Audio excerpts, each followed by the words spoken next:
When I started working in the primary supply chain group, I was afforded the opportunity to work within our carbon team, we'll call it. And what the carbon team was is the first time that we were rolling material for an external customer.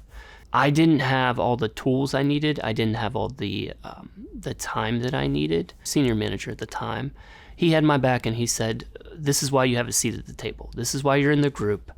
We will get you the tools you need. You have to speak up." I would have been 27 years old, and a lot of the people that I was working with in that group were a lot further along in their career, and it was important to me to hear that I also had a seat at the table and my voice was heard equally.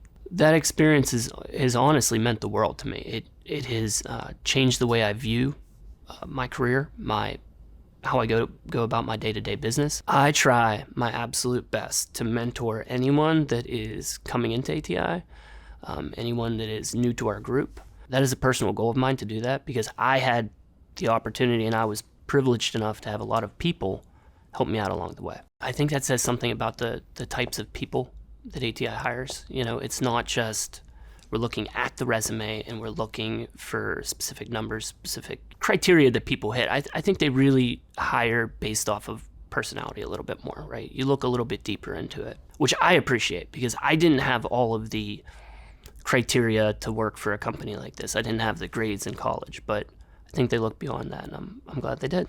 I have found a home within the group that I work with, within the department that I work with, that I never expected before, so I'm really lucky. My name is Thomas Johnson, and my title is Senior Process Leader of Supply Chain.